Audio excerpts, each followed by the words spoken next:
ആദ്യം കൊടുക്കേണ്ടത് കുട്ടികൾക്ക് സൽസ്വഭാവം നൽകണം. നമ്മളെ മക്കളുടെ സ്വഭാവം നല്ല സ്വഭാവമായിരിക്കും.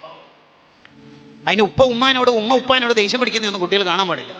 അഥവാ നിങ്ങൾക്ക് ദേഷ്യം പിടിക്കണമെന്ന് തോന്നുന്നുണ്ടെങ്കിൽ കുട്ടികൾ സ്കൂൾ പോയി 10 മണി കഴിഞ്ഞാൽ റൂമിൻ്റെ ഉള്ളിൽ പോവുക, ദേഷ്യം പിടിച്ചിട്ട് ഒരു 3:30 3:45 പുറത്തിറങ്ങണം. എന്നിട്ട് മക്കളെ രണ്ടാളും കൂടി സ്വീകരിക്കുക. ഇതെല്ലാം മക്കളെ ഇനി ദേഷ്യം പിടിക്കണമെങ്കിൽ പിറ്റേ സ്കൂളില്ലാത്ത ദിവസം ദേഷ്യം പിടിക്കാതിരിക്കും.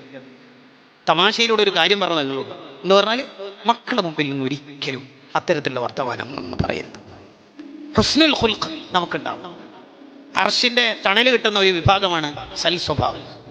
സൽസ്വഭാവികൾക്ക് അള്ളാഹു കൊടുക്കുന്ന ഏറ്റവും വലിയ പ്രത്യേകത, സൽസ്വഭാവം എന്ന് പറയുന്ന നന്മ മീസാനിൽ വെച്ചാൽ അതിന് വലിയ ഭാരമായിരിക്കും എന്ന് നബിയുനാ റസൂലുള്ളാഹി സ്വല്ലല്ലാഹു അലൈഹി വസല്ലം. ചിലർക്ക് കുറേ ഇബാദത്തുണ്ടാവും, പക്ഷേ ഭയങ്കര ചൂടനായിരിക്കും. ചൂടെന്ന് പറഞ്ഞ പേരും ചൂടൻ.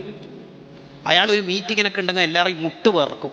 അയാൾ വരുമ്പം തന്നെ ഭാര്യക്കൊക്കെ പേടിയാവും, അല്ല പുലി വരുന്നുണ്ടല്ലോ, നാസ്തായിട്ടില്ലല്ലോ.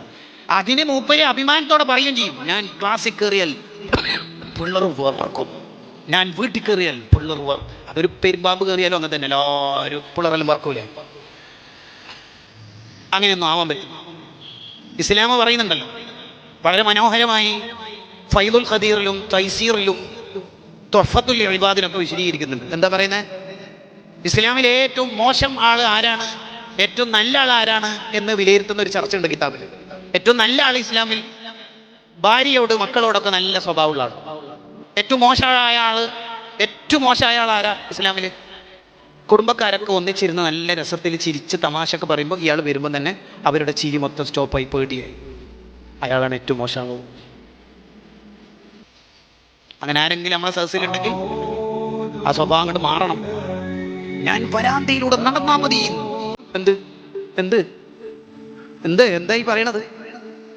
ഇപ്പൊ പറഞ്ഞു വന്നത് നമ്മളെ സ്വഭാവം നല്ല സ്വഭാവമാക്കുക, നമ്മളെ മക്കളെ സ്വഭാവം നല്ല സ്വഭാവമാവും. അതാണ് ആദ്യം വേണ്ടത്.